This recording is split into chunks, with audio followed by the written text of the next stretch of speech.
Mesdames et messieurs, bonsoir et bienvenue dans Entre elles, votre émission débat de femmes sur la belle télévision, la chaîne panafricaine. Aujourd'hui, un thème qui rassemble plusieurs femmes puisque du nord au sud, de l'est à l'ouest, elles se retrouvent dans ce que la société appelle adultère. Qu'est-ce que l'adultère? Beaucoup font l'éloge de la fidélité conjugale. Cependant, l'adultère arrive comme le petit piment qui divise dans le couple plutôt que rassemble. Et grâce à nos invités ce soir, nous allons comprendre qu'est-ce que l'adultère, quelles sont les causes qui entraînent justement l'adultère, que dit la religion sur la question, que dit la tradition sur la question et que dit surtout la loi. Avec nos invités que je m'en vais vous faire découvrir, nous allons comprendre bien des choses et plus encore. Nous avons sur le plateau et pour notre grand plaisir, Madame Khadija Khan. Bonsoir. Bonsoir Madame. Vous êtes professeure d'arabe et prédicatrice. Exact. Voilà, merci d'être avec nous. Juste à côté de vous, il y a ma consoeur Nathalie Okeela avec qui je vais diriger ces débats. Bonsoir Nathalie. Bonsoir Laetitia. Et merci d'être là. Juste à ma droite, il y a l'ancien ministre de la Famille au Gabon. C'est un honneur pour nous de l'avoir sur ce plateau pour nous parler de ce que dit la loi sur la question de l'adultère, puisqu'elle-même, elle a énormément œuvré. Elle continue d'ailleurs d'œuvrer dans le sens des droits de la femme. La femme est rien que la femme. Madame Honorine Zebitege, bonsoir. Bonsoir. Merci d'être avec nous.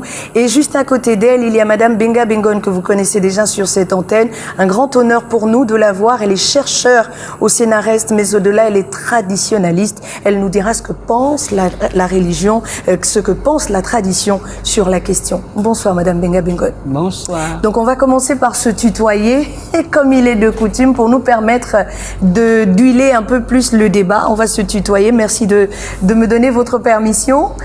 Voilà, au cours de cette émission, nous allons vraiment axer le débat sur des questions principales. Qu'est-ce que l'adultère? Quelles sont les causes de l'adultère? Qu'est-ce qui peut pousser un homme à tromper sa femme et vice-versa?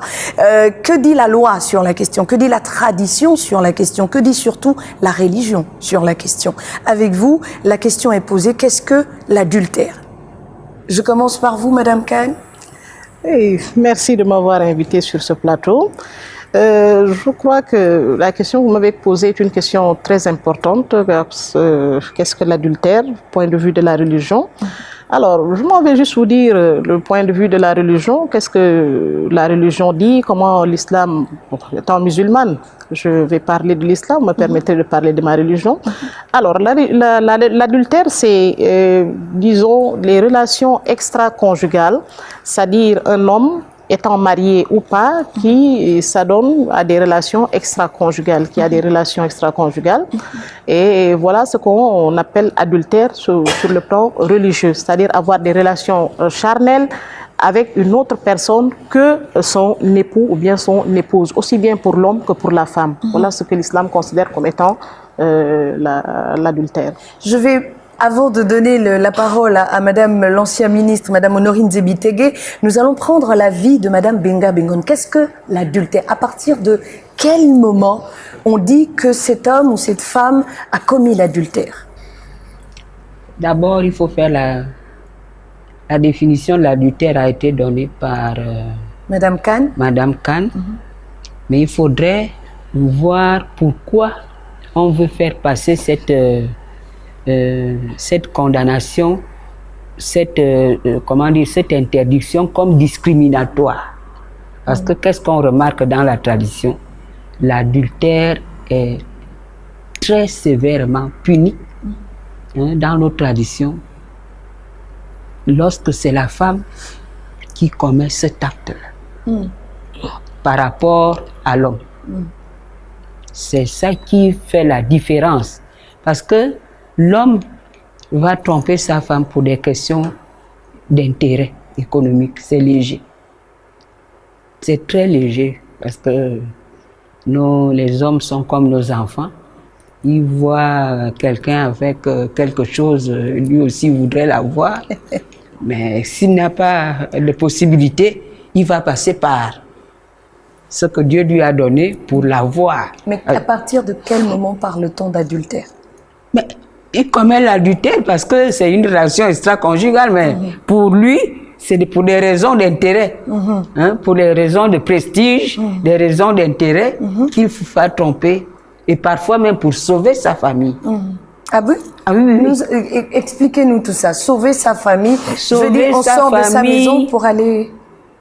Sauver sa famille, je crois que Madame Zébi Tégué va le dire. Quand ils ont un problème au tribunal, il va chercher à sortir avec une femme magistrate pour essayer de faire passer quelque chose qui n'arrive pas. C'est-à-dire si matériellement, je dis pourquoi aujourd'hui.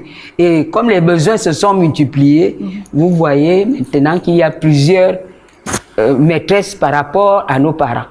Nos parents, eux, ils épousaient parce que c'est dans la tradition, c'est par la relation sexuelle qu'il y a le transfert de technologie. Si vous voulez avoir un grand commerçant chez vous, allez-y épouser dans une famille de commerçants.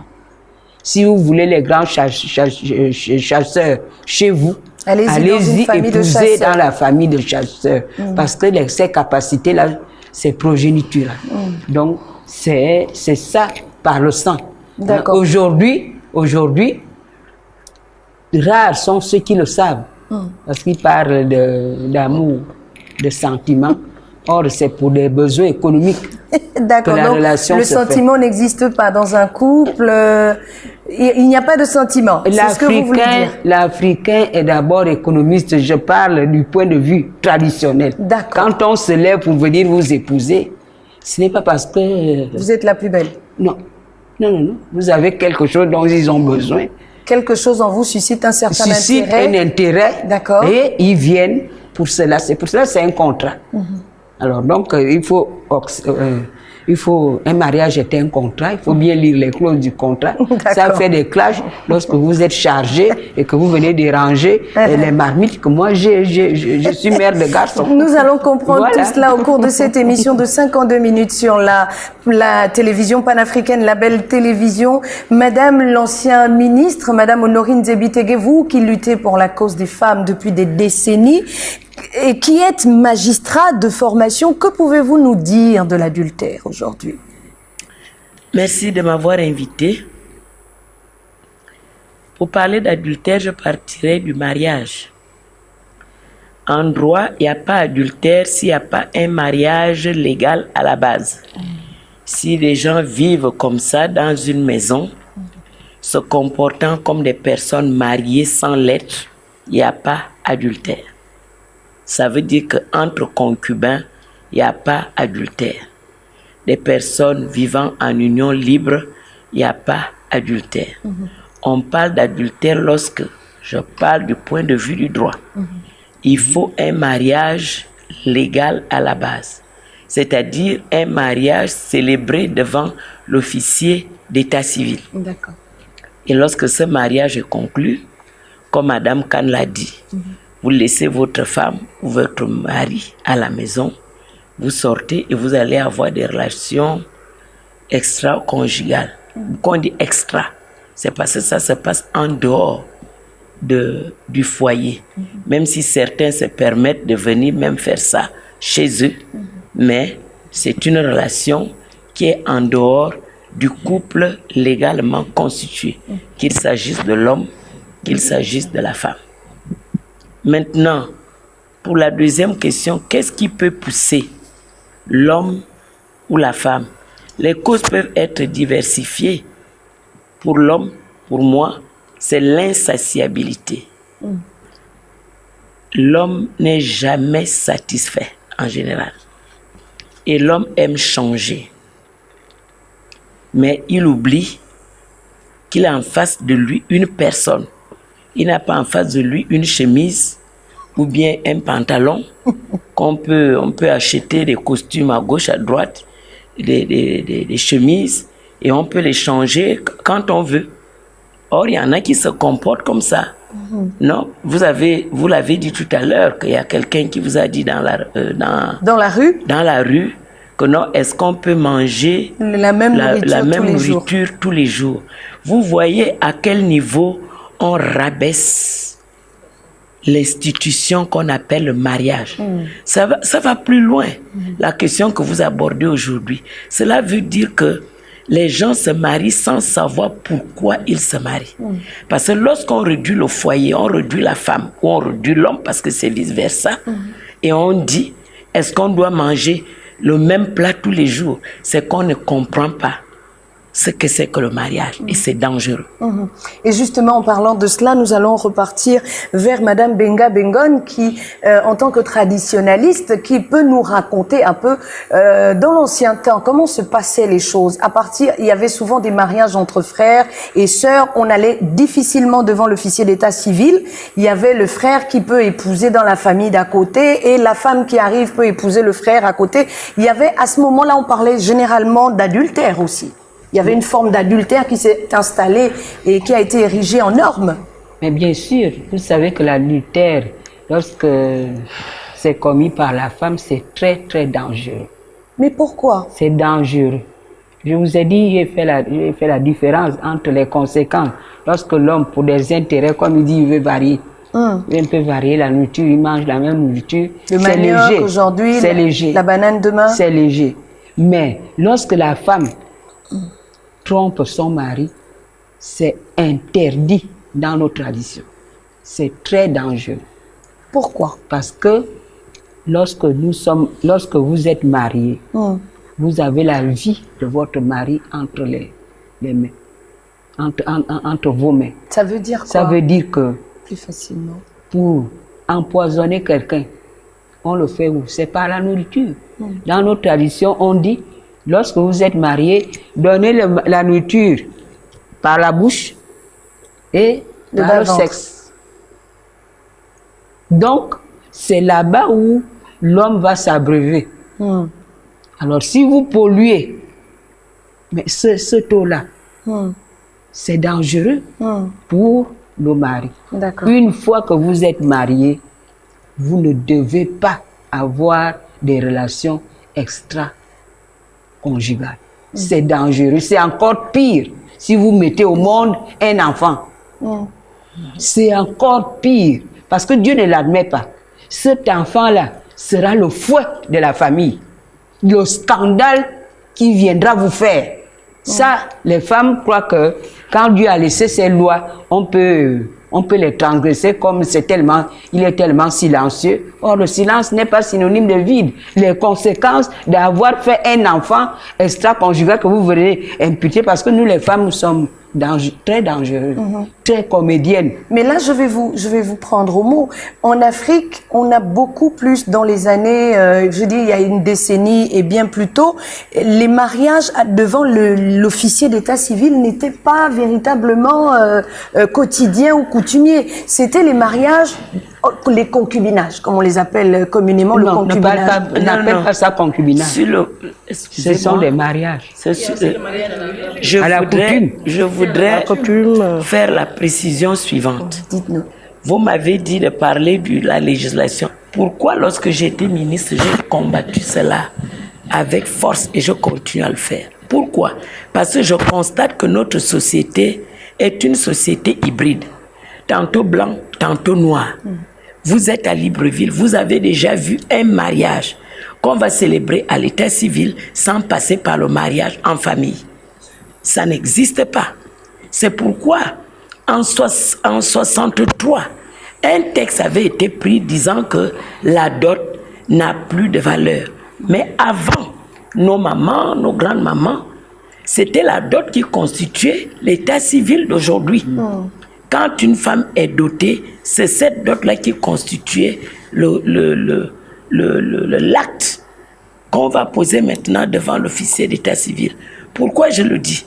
Dans les anciens textes que j'ai l'habitude de fouiller, il arrivait même qu'une femme qui a des problèmes avec son mari, si elle n'a pas encore remboursé la dot, si elle prend une grossesse, cet enfant revient automatiquement au mari. On va faire attention au micro simplement. Automatiquement au mari, parce qu'on dit, tant que la dot n'est pas remboursée, l'enfant appartient au mari. Et quand vous regardez dans le code civil, le même texte a été repris dans la règle qu'on appelle la règle pater rises. Ça veut dire quoi? L'enfant né dans le mariage est l'enfant du mari. Qu'il soit métis, qu'il soit violet, qu'il soit quoi, dès qu'il est né dans le mariage, c'est l'enfant du mari, et sauf si le désavoue. Or, lorsque vous regardez, le temps du désaveu est tellement restreint que souvent, il n'y a pas de désaveu. Et là, je rejoins donc Madame Benga pour dire pourquoi l'adultère est dangereux. Vous voyez ce texte-là. J'ai eu un dossier où un monsieur lui-même a jeté sa femme en pâture. Il a répudié avec un document à l'appui. Et cette femme, qui ne connaissait pas la loi, est allée se plaindre devant un préfet. Au lieu que le préfet lui dise c'est au tribunal qu'on divorce, le préfet s'est comporté comme les préfets de l'ancien temps, qui étaient des magistrats coutumiers. Ils rendaient des décisions de divorce, ils faisaient tout, ils se prononçaient sur la garde des enfants et tout. Et il a prononcé le divorce. C'est le frère du monsieur qui le représentait. Pour cette femme, elle était déjà libre. Pour elle, c'était fini. Et lorsqu'elle rejoint ses parents, elle tombe sur un monsieur, un grand commerçant, qui l'a bien arrangé, tout ça. Et vous voyez, et ça rejoint un autre problème. Parce que quand un homme s'est comporté comme ça, il veut que vous pleuriez tous les jours et tout. Dès qu'il a appris que cette femme-là est vraiment bien installée et tout, il est venu porter plainte pour adultère et contre le monsieur pour complicité d'adultère. Vous voyez les conséquences, on arrivera aux conséquences tout à l'heure. Mais qu'est-ce qu'a dit le préfet à ce moment-là? Lui qui avait rendu la décision. Mais justement, la décision du préfet était nulle en droit. C'est pourquoi, non seulement la décision du préfet, on ne pouvait même pas en parler parce qu'il n'avait pas le droit de rendre une décision. Mais le plus grave, c'est que l'ancien mariage, malgré la répudiation, est valable. Or, lorsque vous regardez le code, on dit la répudiation est interdite. Ça veut dire que c'est la femme qui est toujours lésée. Lorsqu'on dit que la répudiation est interdite, et le même texte vous dit à l'alinéa 2 que la répudiation emporte pour la femme l'absence du devoir de fidélité. Quand on dit à quelqu'un que tu ne peux plus être fidèle, ça veut dire que tu peux aller avec un homme. Comment se fait-il que dans le même texte, on dit que si elle fait un enfant dans ces conditions-là, cet enfant appartient au mari. Tout ce que ça veut dire que quand cette loi avait été rédigée, les femmes n'étaient pas là, parce que tout va à l'encontre. Elles sont combien à l'Assemblée? Grande question. Si on doit voter, l'ancienne législature c'était 120. Là, ça vient de changer. 143. Ça arrive à 143. Mais il y aura, même à l'ancienne législature, imaginez si on vote. Elles vont avoir quoi?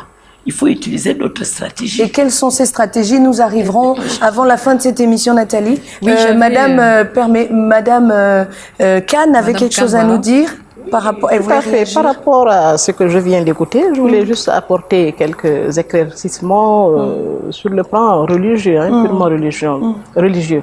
Bon, Madame Benga a parlé tout à l'heure, a cité un problème extrêmement important, à savoir que l'adultère de la femme n'est pas considéré comme l'adultère de l'homme. En fait, on voit que l'adultère de la femme est plus grave que l'adultère de l'homme.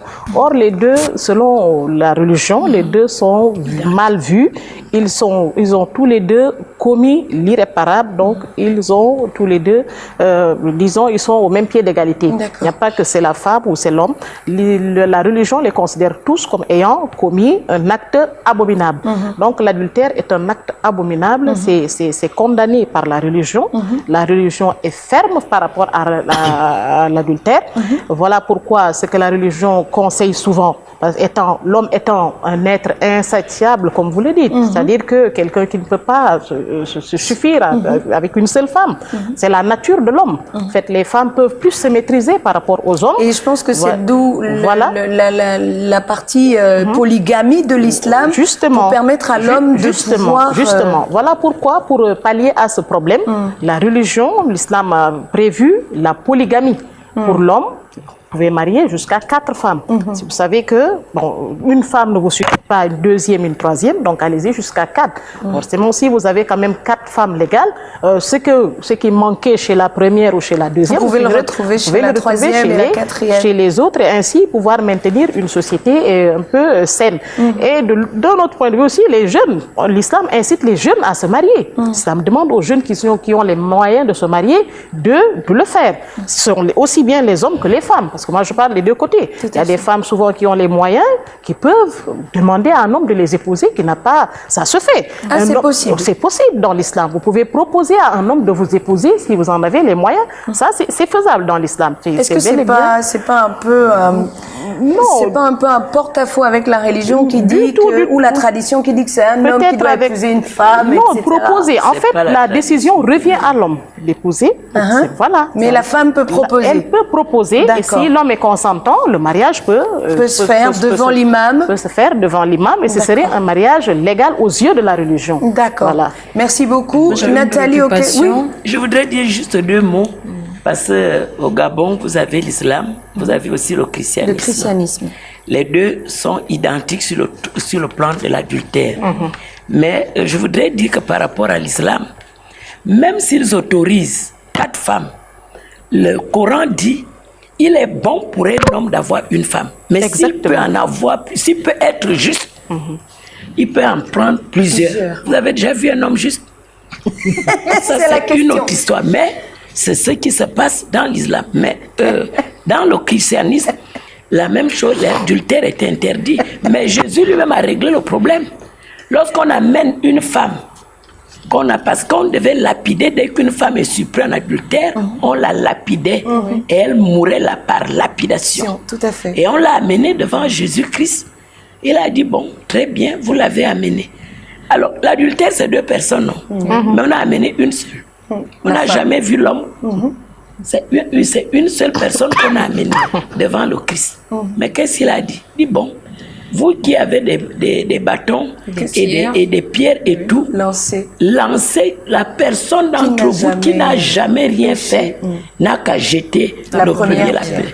Toutes les pierres sont tombées. mais Jésus ne s'est pas arrêté là, il a dit, va et ne pêche plus. Ça veut dire quoi? Va, ne commets plus d'adultère. Mais nous sommes au même niveau pour dire pourquoi pour la femme c'est plus dangereux. Mais on va poser la question. Justement, on va poser la question. J'arrive un peu sur ce qu'elle a dit. Elle a parlé de la religion, du verset qui dit que si vous ne pouvez pas être juste, exactement, le verset a dit que vous prenez une femme. Il vous est autorisé de prendre 1, 2, 3, 4 femmes. Mais si vous ne pouvez pas être juste, si vous ne pouvez pas faire l'égalité entre vos 4 femmes, mieux vaut vous en arrêter à une seule épouse. Et c'est très bien ainsi. Voilà. Donc, je disais qu'elle a parlé aussi tout à l'heure de la lapidation. Excusez-moi de revenir sur cette question. Bon, en l'islam aussi, c'est exactement la même chose. On doit lapider la personne qui a commis l'adultère. L'adultère, mais comment? Il faut des preuves. L'islam ne condamne pas quelqu'un, c'est pas parce que vous avez vu votre épouse dans la voiture d'un homme que vous dites qu'ils ont commis l'adultère. Mais lorsqu'on voit un homme dans la voiture d'une femme avec une autre femme, c'est l'adultère déjà. Non, lorsqu'un homme voit sa femme dans une voiture, il peut soupçonner l'adultère et emmener les preuves, filmer, prendre 2 personnes à témoin et justement, la loi ne me contredira pas. Après, on reviendra dessus. D'accord, on reviendra dessus. Nathalie Oke, on va parler de l'adultère en Afrique, mais avant, vous aviez une préoccupation et puis on va lancer cet élément qui nous parle de l'adultère. J'ai une préoccupation à l'endroit de Madame Benga qui disait tout à l'heure que la base du foyer, la base du mariage repose sur les épaules de la femme. Parce qu'à travers la femme, tout peut arriver. Tout le foyer, on peut dire que la société repose sur la femme. Moi, ce que je voudrais poser comme question, c'est de savoir, est-ce que cet homme-là qui s'est levé pour venir m'épouser là, ce mariage-là ne repose pas également sur ses épaules? Autant que moi, pourquoi toute cette charge-là devrait incomber à la femme? Est-ce que lui n'est pas conscient que nous avons, pas sa part de nous avons quelque chose à bâtir ensemble et tout? Je sais pas. Je voudrais dire que ce que vous dites, c'est parce que nous ne nous informons plus sur nos cultures. Dieu a créé l'homme et la femme. L'homme a seulement les énergies création et des énergies de matérialisation. Mais la femme, des énergies de création, de matérialisation, des énergies de procréation. Est-ce que c'est pareil? Non. Non. Non. Donc c'est vous qui avez la charge, même l'homme que vous avez épousé, qu'est-ce qu'on dit dans le mariage coutumier? Que c'est votre premier fils. Vous avez cette responsabilité de venir implanter, d'apporter du plus. Et vous êtes jugé à travers ça. Parce qu'une fois que vous avez nos âges, les résultats sont publiés, on voit vos enfants et on vous juge. C'est pour cela que vous voyez la plupart des mamans, l'âge où je suis, je n'ai plus d'amis. J'en avais quand j'étais au lycée, j'en avais quand je travaillais, mais les résultats étant publiés. Oh, donc ma copine, vous regardez ce qu'elle a donné à la société gabonaise, des délinquants, des malades, des handicapés. Ah non, je dis à mes enfants, ne partez plus là-bas. Ce n'est pas une bonne tantine. Donc les résultats, la femme ne sait pas. C'est-à-dire les rôles que la femme joue ont été cristallisés par le divin. La société ne fait que se conformer. Donc inutile de venir parler d'égalité, de venir parler de problèmes de genre, de venir entendre des problèmes de vulnérabilité. Au sud du Sahara, vous êtes responsable du succès et de l'échec de la famille et de la société.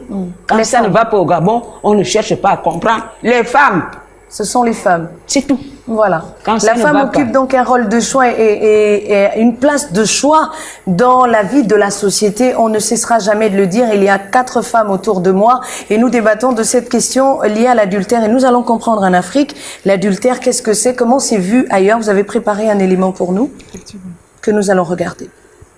C'est l'homme, hein. C'est l'homme. C'est toujours les hommes. Toujours. Les femmes aussi, mais c'est plus souvent les hommes. Et c'est plus souvent les femmes qui pardonnent, vu que la majorité de nos couples en Afrique, nos parents, les femmes ont supporté, hein, nos papas, les mamans ont supporté. Les femmes supportent, les femmes font les 30 ans, 35 ans, 40 ans de mariage. Et les hommes amènent les deuxièmes femmes, les copines, les mamans supportent, les femmes supportent. Et d'autres se mettent, ils ne se gênent pas. La fornication, ils sont dedans. L'adultère, ils sont dedans. Mais je vais le dire. Je dis l'adultère, c'est un péché. Et d'autres aussi se marient. Si tu sais pour choisir une femme ou bien un homme, si tu te maries avec la femme, il faut savoir que demain, quand tu vas voir une autre qui est bien, pour aller trouver celle-là, laisse-moi te dire que si tu meurs dans ces conditions-là, c'est l'enfer qui t'attend.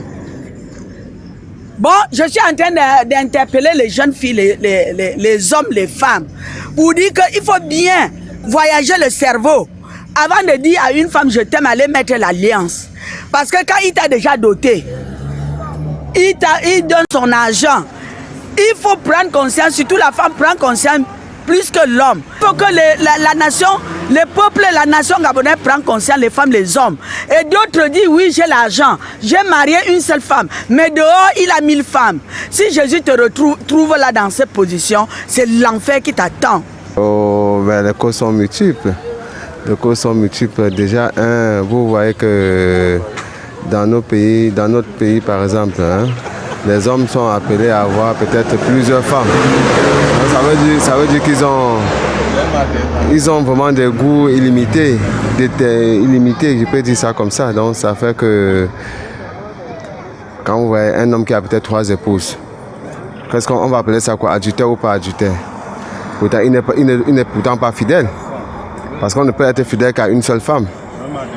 Donc même la loi nous permet aussi, les hommes, c'est pour ça que j'ai bien parlé des hommes. Ça ne veut pas dire que les femmes ne font pas l'adultère.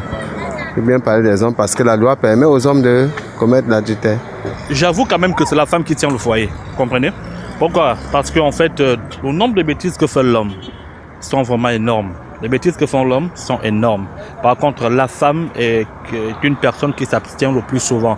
Quand on voit une femme commencer à déconner, c'est que là vraiment ça ne va plus. Elle a vraiment peut-être supporté.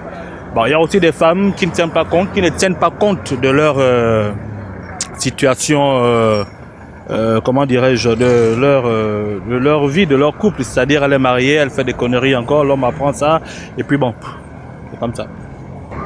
L'adultère, en un mot, est une forme de trahison.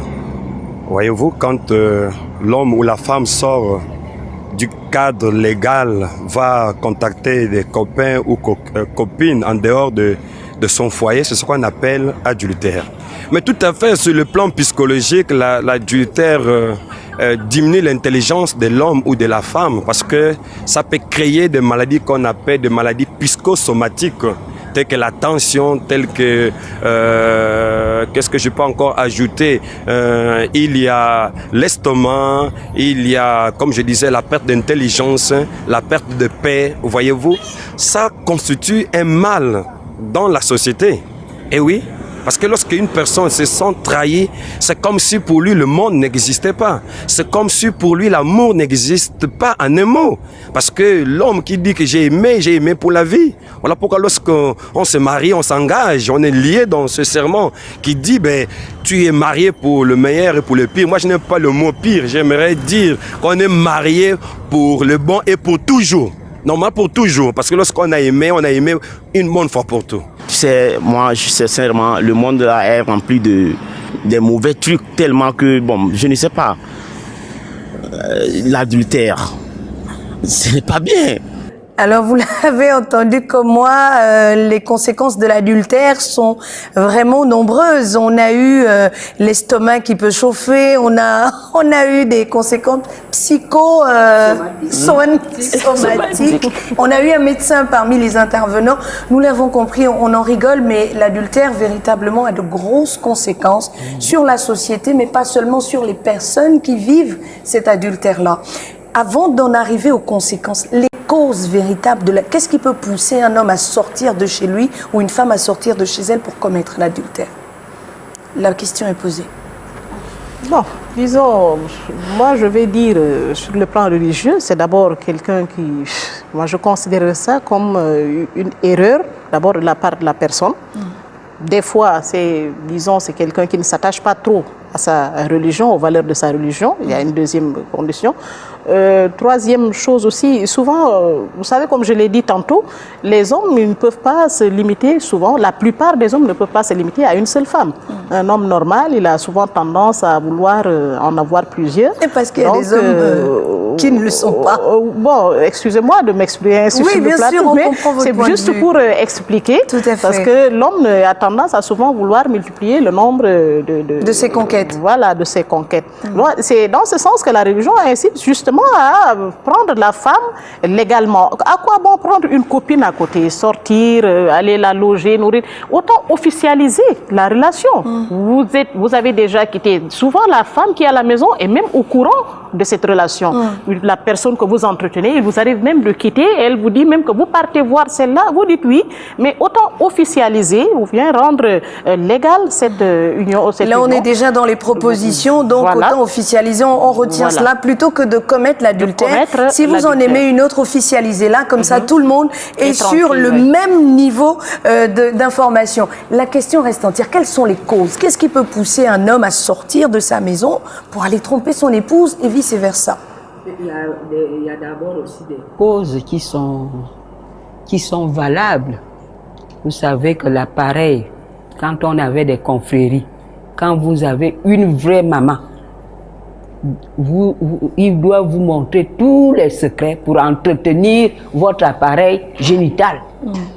C'était toute une école. On ne se marie pas pour ça. Dieu n'est pas dans les droits acquis. Pas parce que aujourd'hui c'était ça, mais il faut savoir entretenir. Donc c'était entretenir quoi? Entretenir son appareil génital, savoir retenir son homme. Savoir satisfaire son homme. C'est toute une école qui se passait dans les confréries féminines. Mais aujourd'hui, il n'y a plus de confréries féminines. Donc, c'est l'aventure. Comment faire en sorte que le mari qui est le mien, par exemple, vous, dans votre société sénégalaise, vous mettez les encens. Mais ici, on va trouver l'encens, on va dire vous fétichez. Mais on fétiche, je vais entretenir comment? Puisque ce n'est pas statique. Je n'ai pas la... Est-ce qu'il n'y a pas une démission des mamans de cette époque-là, justement? C'est justement ça. Donc, il faudrait qu'on revienne, ça c'est des propositions de femmes, de revenir sur les confréries féminines pour préparer nos enfants à mieux entretenir à vitam aeternam leur mariage. D'accord. Ça a été une école. D'accord. Hein? Or, c'est la vraie raison. Donc, vous ne savez plus. Nos plantes qui sont des ovules qui font en sorte que l'homme ne se retrouve pas dans un tsunami au fond de la cave. Non. Donc, ces problèmes-là devaient être connus. Mais Madame Benga, maman, quand vous dites ça, il faudrait que la femme sache entretenir son appareil génital. Mais avant que cet entretien, cet aspect-là n'intervienne, ils ont d'abord vécu en concubinage. Et puis il y a eu le mariage. Il a eu largement le temps de ne pas être dans le tsunami. Pourquoi aujourd'hui? Parce que vous êtes dans un foyer, on estime que la femme ne peut plus jouer ce rôle qu'elle jouait quand elle était la petite copine, quand elle était la concubine. Et maintenant qu'elle est dans le foyer, vous avez bavé pour la voir. Elle est dans son foyer maintenant, vous trouvez mieux d'aller dehors. Et c'est pour ça que moi j'ai dit, je suis en porte-à-faux avec ce que vous dites. La plupart des femmes, une fois qu'ils sont mariées, se retrouvent ils dorment sur leur laurier. Vous ne voyez pas comment ils montrent l'alliance? Non. C'est-à-dire que la femme est en rivalité, étant seule, comme étant avec plusieurs. Et on comprend votre point de vue, mais moi je veux qu'on revienne sur... Donc d'abord, je dis, c'est la cause qui ne se dit pas. La cause qui ne se dit pas, c'est que la femme n'arrive pas à satisfaire son mari. Non, c'est-à-dire que l'homme ne se satisfait pas. C'est comme aussi la femme ne peut pas se satisfaire. Non, l'homme ne se satisfait pas ou plus. Il ne se satisfait plus. Je dis les deux. D'accord. Il y a un côté, l'homme ne trouve pas satisfaction parce que la femme n'entretient pas bien son appareil. D'accord. Il y a aussi l'homme aussi, et la femme qui ne trouve pas satisfaction. D'accord. C'est ce que je vous ai dit, que nous avons oublié un autre régime matrimonial qui fait en sorte que ça reste des secrets de famille. Vous vous êtes marié, vous avez vu un bel homme et machin, mais son appareil génital a des problèmes. Son sperme est coloré. Alors comment vous allez faire pour avoir la progéniture? Donc c'est des secrets de famille. On va imposer au petit frère ou au neveu de continuer l'œuvre de corriger l'handicap de son grand frère. Et ça fait en sorte que la femme devienne quoi? Polyandre. Donc on va dire qu'entre guillemets, la polyandrie est un peu cautionnée par la tradition. Mais oui, mais parce que l'origine du mariage, c'est de multiplier l'espèce. Et vous savez que l'Africain tient à ça.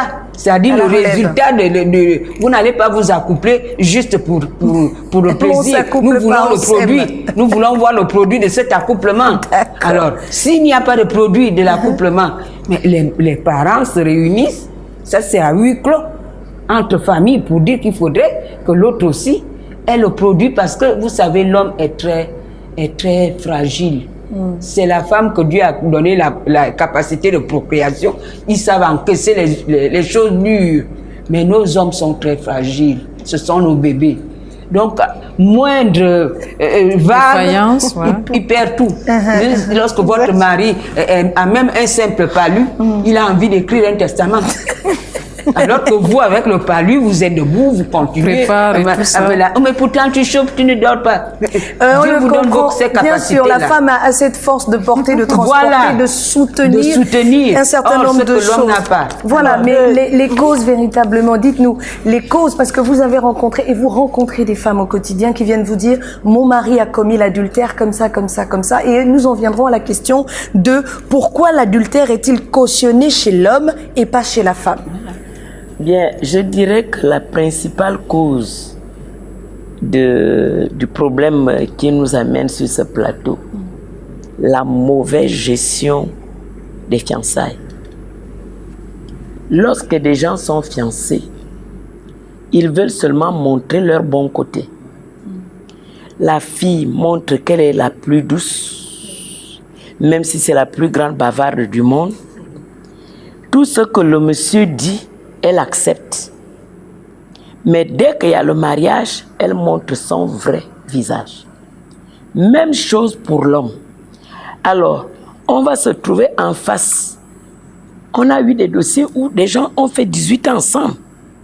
Mais dès qu'ils se marient légalement, Le 4e mois, ils sont déjà au tribunal pour divorcer. Vous posez la question que mes enfants, qu'est-ce qui se passe? La mauvaise gestion, les futurs époux ne profitent pas de la période de fiançailles. Parce que moi j'appelle ça, c'est cette période-là où on organise, j'appelle cela le gouvernement conjugal. Qui sera ministre de l'Intérieur, qui sera ministre des Finances, qui sera ministre des Deuils, qui sera ministre de la Nourriture, etc. La femme doit dire à l'homme, mes parents sont comme ça, ma maman est comme ça, entre eux-mêmes, il y a telle chose que je n'aime pas voir, il y a ceci. Vous devez extérioriser votre vrai moi. Mais ce moi-là n'est pas extériorisé. Donc, tous les motifs que le Code civil cite partent de là. On a évidemment les causes, les causes, les machins. Il y a quoi? Bon, évidemment, l'incompatibilité d'humeur n'est pas dans le code, mais c'est sous-entendu. Parce que quand le code dit des attitudes qui font en sorte que le lien conjugal ne peut plus être maintenu. Ça veut dire que les gens ne s'entendent pas. L'une des causes, quand ils sont déjà mariés, le manque de communication. Le manque de communication. Voici ma sœur, je préfère aller lui raconter toute la vie, jusque dans la vie du lit, au lieu de parler avec la personne qui est dans le même lit que moi, pour lui dire. Il y a des femmes qui ont une peur bleue de leur mari. C'est des lions. Vous vous posez même la question que, mais enfin, avant de se marier, comment ils font? Vous vous posez la question, comment ils font les enfants? Parce que l'acte sexuel, c'est un langage. C'est un langage. Vous posez des questions. Alors, il y a tout. On cite l'alcool, l'ivresse, le manque de communication, toutes ces choses. Bon, s'il va en prison et tout. Ça, ce sont des... Parce qu'au Gabon, il y a encore ce qu'on appelle le divorce sanction. Il n'y a pas le divorce par consentement mutuel, comme en France. Parce qu'en France, quand les gens ne s'entendent plus, ils arrangent leur histoire, ils vont seulement dire au juge, on ne veut plus rester ensemble. On n'est pas encore à ce niveau. Est-ce que la religion l'autorise, par exemple, la séparation par consentement mutuel? Mais bien sûr. Si les deux partenaires n'arrivent plus à s'entendre, mieux vaut divorcer. Et le divorce par consentement, s'ils consentent, les deux, ils peuvent divorcer selon l'islam. On va arriver Mais je voulais préciser par rapport à ce que Madame vient de dire tout à l'heure, c'est-à-dire qu'elle a parlé, disons, de l'incompatibilité d'humeur. Voilà pourquoi la religion demande aux gens, autorise, c'est-à-dire exige plutôt un amour. Il faut qu'il y ait, le mariage doit être d'abord basé sur l'amour et sur la miséricorde. Qu'entend-on par la miséricorde? C'est-à-dire la patience.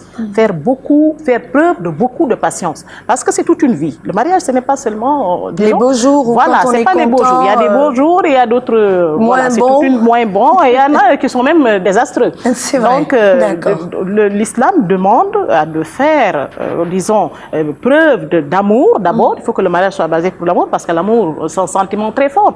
Avec l'amour, on peut pardonner beaucoup de choses. Et plutôt, mais maintenant, ensuite, il faut, disons, faire preuve de patience.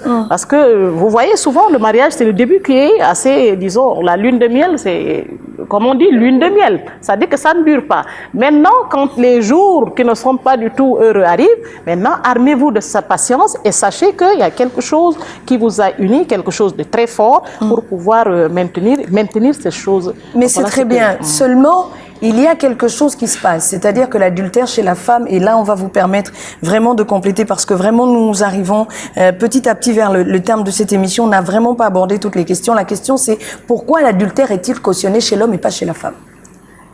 Au Gabon, je prends l'exemple du Gabon, où lorsque la femme commettait l'adultère, il suffisait que le mari arrive à cet endroit précis avec 2 témoins, il prenait la photo, il pouvait demander le divorce, il lui était accordé avec tout ce qui s'ensuit. Or, la femme, pour qu'elle constate effectivement qu'il y a adultère, il fallait qu'elle arrive avec un huissier de justice. Que dit la loi? Vous venez d'égrener l'ancien texte, effectivement, c'était la preuve impossible. Vous allez chercher l'huissier, est-ce que c'est votre frère? Il va vous attendre là pour que l'huissier vienne rentrer dans la maison. C'était impossible par rapport à la femme. Par contre, comme vous dites, l'homme, il suffisait... On nous filme ici, si c'est un homme qui est à côté de moi, on donne cette photo à M. Zévi-Tégué et il peut l'utiliser comme preuve de l'adultère, les lettres missives, les communications et tout cela. Mais pour l'homme, ce n'était pas possible, puisqu'on dans le code, il est dit, hors les cas permis par la coutume. Qu'est-ce que la coutume permet? La coutume permet justement que vous puissiez aller dehors, aimer une femme, l'épouser en seconde ou en troisième noce. Ça veut dire qu'il n'y avait pas d'adultère. Mais en 2015, le code a changé. Comme disait ma fille tout à l'heure, le texte est mal connu, mais il faut que les femmes apprennent à chercher. Lorsqu'on dit aux femmes, s'il y a un cas d'adultère, venez nous voir en association pour qu'on vous montre comment vous allez vous défendre. Parce qu'aujourd'hui, la preuve est maintenant, c'est vice-versa. On a enlevé tout ce que vous venez de grainer là. Maintenant, l'adultère, que ce soit l'homme, que ce soit la femme, c'est au même niveau, qui est déjà une grande avancée qu'on a. Mais malgré cette grande avancée en droit, pour revenir à votre question, pourquoi l'adultère de la femme fait plus mal? Je crois que beaucoup ont dit ici que la femme est le socle de la famille, et ainsi de suite. Moi, j'irai plus loin. Lorsque la femme fait commet un adultère avec une personne extérieure, elle prend un autre, c'est le sang étranger qu'elle amène dans la famille d'autrui. Alors que lorsqu'un homme, je ne suis pas pour l'adultère, je vous le dis déjà, hein, mais lorsqu'un homme commet l'adultère, ils disent c'est le même sang qui l'amène à l'extérieur. Ça, c'est pour ceux qui veulent justifier cela. Mais moi, je reviens sur ce que Mme Khan a dit tout à l'heure. Pourquoi il y a adultère? C'est votre question. C'est la bonne question. Pourquoi? La question, il y a adultère. J'ai parlé de la mauvaise gestion des fiançailles. Je dis l'ignorance de ce qu'on appelle l'amour. L'ignorance de ce qu'on appelle le pardon. Un homme avait dit un jour, un autre, j'ai lu ça dans un livre, dit, tant que vous n'avez pas pardonné l'impardonnable, vous n'avez pas encore pardonné. Quand le mariage est fondé sur l'amour vrai, parce qu'il y a beaucoup d'amour, l'amour par intérêt, l'amour filéo, l'amour ceci, l'amour cela, c'est pas de ça. Nous voulons parler de l'amour divin. L'amour qui vient de la personne qui a créé le mariage. Est-ce qu'il existe encore à nous? Il existe. Il existe. Qu'est-ce qui fait qu'aujourd'hui, deux personnes se marient, sont très jeunes, ils se marient, et puis deux mois après, on se retrouve devant... Mais justement, je l'ai dit au départ, ma fille, c'est que les gens, elle a dit, les gens ne veulent pas être préparés. Ils pensent que le mariage, c'est un match de football qui se termine en 90 minutes. Bon, s'il y a quelques prolongations, eh bien, on prolonge. Tant mieux, on prolonge. Mais le mariage, je regrette, c'est quelque chose de sérieux. Vous avez parlé des problèmes de famille. Pourquoi, sur le plan coutumier, il y avait même ce que moi, je peux parler même des adultères arrangés pour solidifier le couple. Les vieux là, ils épousaient des petites jeunes filles. Et lorsqu'on l'amène dans le lit conjugal, on dit, le monsieur que tu appelles papa là, c'est ton mari. Il dit, hein, le vieux là, c'est mon mari, je ne suis pas d'accord. Pour éviter les fugues, on prend le petit frère, on prend le neveu en sourdine. Mais le nom du neveu n'apparaîtra pas dans l'acte de naissance. Ou le nom du petit frère, c'est le nom de ce monsieur-là.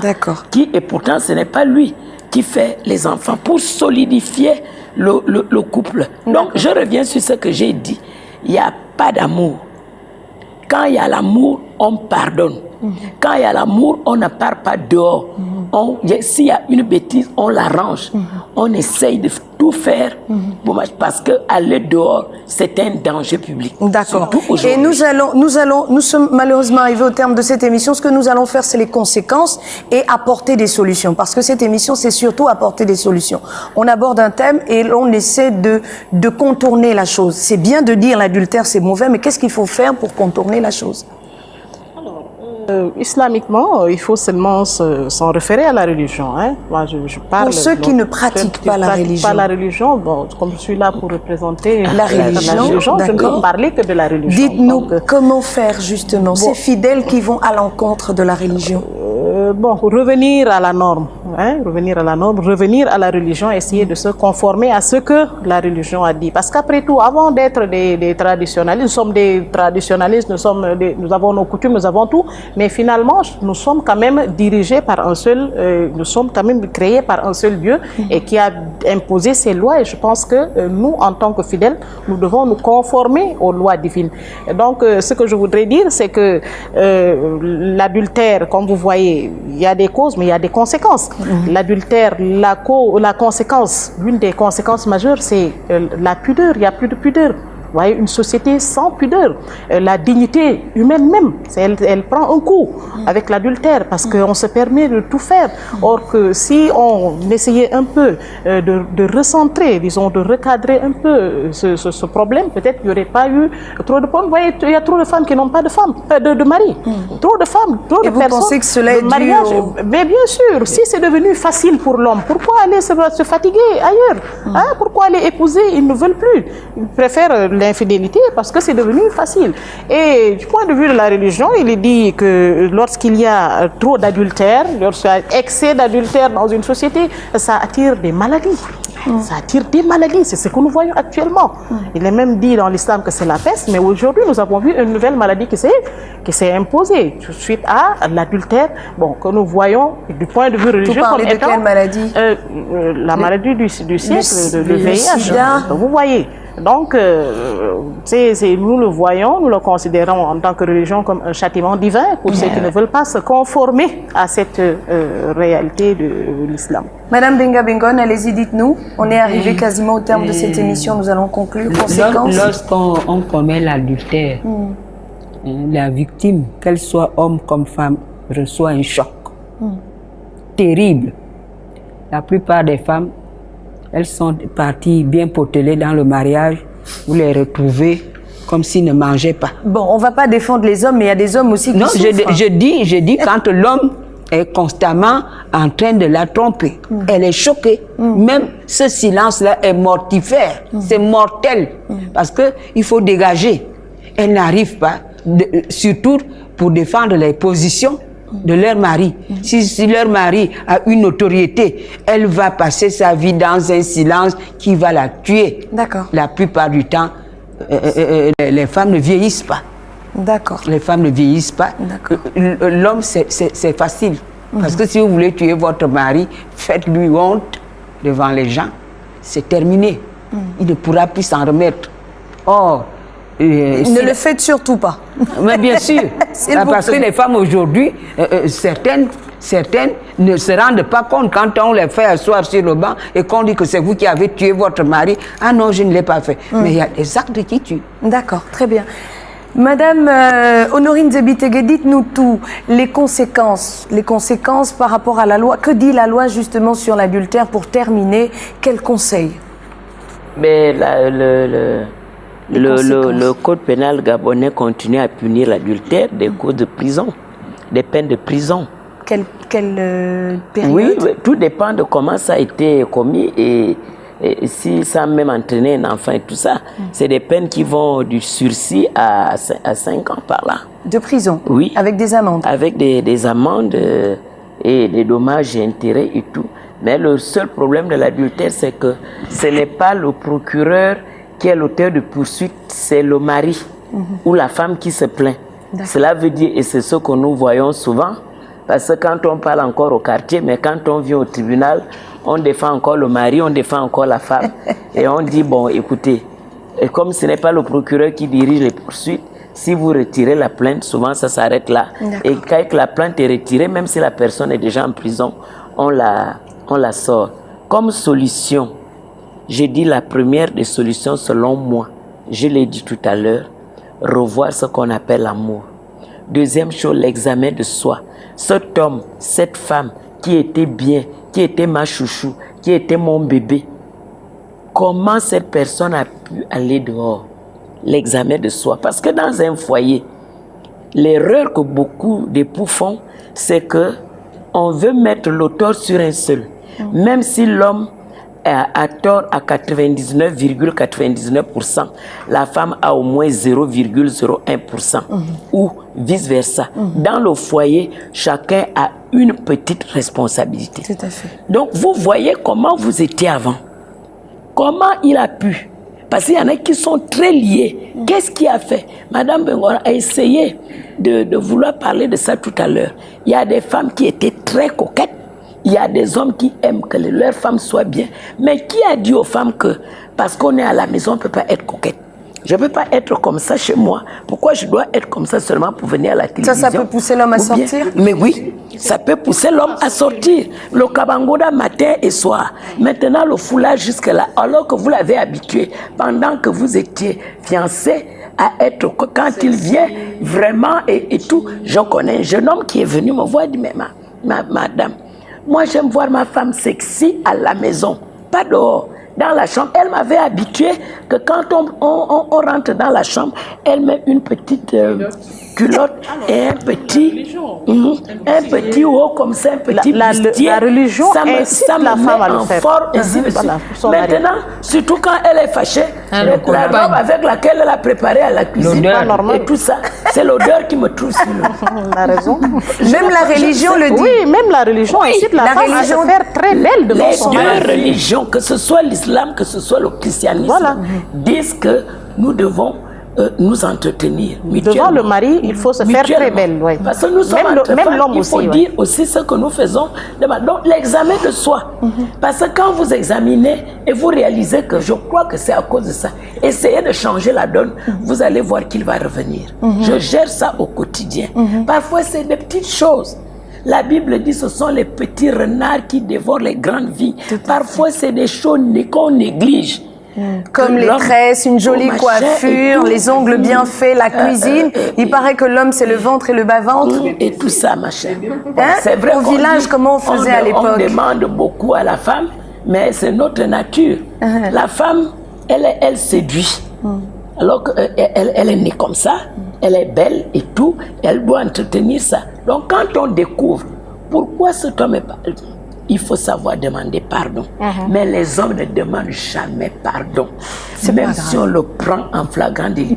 Le pardon pour les Gabonais pour et les Africains. Je suis à l'international, je suis au national. La femme demande facilement pardon. Mais l'homme... J'ai vu un homme qui a voulu se jeter dans le feu. Un soupçon seulement, à Mouila. Dans le sud du Gabon. Oh oui, je m'étais parti en mission à Mouila. Comme mon affaire de défendre les femmes, là, ça me poursuit partout. Moi, j'étais allé en mission pour autre chose. On est venu m'appeler. Madame Zilitege, il y a un homme, il a mis le grand feu. Il dit qu'il se jette maintenant dans le feu parce qu'on lui a dit seulement qu'on soupçonne. Là, il n'y a pas. Il n'y a pas de preuve. Il n'y a pas de preuve. Mais eux, ils amènent la femme à la maison. Hein. Tu ne te brûles pas. Je suis allé là-bas, j'ai dit, mon fils, qu'est-ce qui se passe? Il dit, non, ce que je viens d'apprendre là. Bon, comme vous êtes venu, Madame Zilitege, je vous vois seulement à la télévision, allez demander à votre fils si ce que j'ai appris là est vrai. Parce que si c'est vrai, moi je meurs. Elle aurait fait quoi? Elle aurait fait quoi? Elle avait trompé la bonne. Non, c'était juste un soupçon. La fragilité des hommes. J'ai dit, dis-moi, et dit madame, c'est tout. Mais justement, excusez-moi de revenir là-dessus. J'ai voulu aborder la question tout à l'heure. Je sais qu'il ne reste pas peut-être beaucoup de temps. Mais, oui, il reste presque plus de temps, mais on peut conclure. Allez-y. Voilà, tout à l'heure, quand j'ai parlé de la preuve, l'islam demande d'avoir une preuve certaine, vraiment, avec, il faut voir. Et cette preuve, elle est très difficile à avoir. Comment? Parce qu'il faut surprendre les deux en train de commettre l'acte. Il faut surprendre, et ce n'est pas une seule personne qui doit le surprendre, il faut 4 personnes qui viennent surprendre les deux en train de passer à l'acte. Et les 4 personnes ne se sont pas vues ni ils ne se sont pas entendus. Il faut qu'ils viennent à l'improviste et surprendre les deux en train de commettre. Donc, c'est pas à la personne d'appeler les personnes à témoin, non? Jamais. Non. Vous ne pouvez pas accuser quelqu'un d'adultère dans l'islam tant qu'il n'y a pas 4 témoins et que ce soit des témoins qui sont venus sans se parler auparavant, qui ne se sont pas vu et qui viennent au même moment constater qu'il y a adultère. Donc vous voyez un peu comment l'islam... Donc vous partagez l'avis de Madame Honorine Zebitege, il faut revenir aux fondamentaux, il faut se faire belle pour son homme pour éviter qu'il aille voir ailleurs. Ça c'est un point de vue islamique, il faut se faire belle. La beauté que nous montrons dehors, c'est d'abord pour le mari. Cette beauté plus pour le mari d'abord, parce que c'est ce qu'il t'avait vu avec cette beauté dehors pour te faire rentrer dans sa maison. Une fois dans la maison, vous changez maintenant d'apparence, ça peut pousser l'homme à c'est la même chose dans la tradition. Mais bien sûr, oui. Dans la tradition. Et là, on mettait quoi, le raffia? Mais il n'y a pas de raffia, il y a des encens, il y a des ovules, il y a tout traditionnel. Il y a la nourriture pour garder, il y a des aliments pour garder la virilité du mari. D'accord. Que la femme doit utiliser. Mais la femme doit entretenir. Chez nous, autrefois, l'homme avait sa petite marmite. Même si vous êtes à table, il y avait une autre marmite à côté. Mais c'était pour garder la virilité. Il faut entretenir, c'est votre affaire. D'accord, on revient. Votre responsabilité. On aura une autre émission sur la question. Merci mesdames. Nathalie, on va te permettre de conclure rapidement. Oui, bon, tout simplement pour dire à nos chères téléspectatrices et téléspectateurs que, en tant que femme mariée, jeune épouse, nous avons le devoir de suivre les conseils de nos mamans. Et il n'y a que par là que nous allons pouvoir asseoir nos foyers, parce qu'aujourd'hui, c'est vrai, comme elles ont dit tantôt, les femmes au foyer, on se permet beaucoup de choses, alors qu'à la base, ce n'était pas ça l'éducation. Et si on revenait sur ces fondamentaux, je crois que la jeune génération pourrait sauver beaucoup la société. Voilà l'essentiel de ce que l'on retient de cette émission, c'est que, mesdames, la balle est dans votre camp. Si vous avez envie de véritablement asseoir votre foyer, évitez certaines choses. Parmi ces choses, de vous transformer en mémé une fois arrivé dans la maison d'un homme. Comme l'a dit Madame Honorine Zebitege, vous portez le kabangondo, le foulard tous les jours. Non, il faut être très sexy. La jalousie, toutes ces choses, il faut les éviter parce qu'un homme, à un moment, il en a marre. Et cela, on ne l'excuse pas, mais cela peut le pousser à aller voir ailleurs. Et vice-versa, cela peut être valable aussi pour la femme. Donc, mesdames, s'il vous plaît, la balle est désormais dans votre camp. L'adultère, c'est quelque chose qui a de fortes conséquences dans la vie d'un couple et dans la vie de la société, parce qu'il y a des enfants qui naissent parfois de ces relations extra-conjugales. On ne parle d'adultère qu'à partir du moment où il y a un mariage légalement constitué devant l'autorité civile ou devant la religion, et à partir de ce moment, on parle d'adultère. Donc, désormais, vous le savez, faites attention, gardez bien vos époux et vos épouses, surtout parce que la femme transporte, supporte. Mesdames, la balle est dans votre camp. Merci de nous avoir suivis. C'était Entre elles, votre émission de femmes sur la belle télévision. On se retrouve dans 15 jours pour parler d'un autre sujet qui certainement vous intéressera. Bonsoir.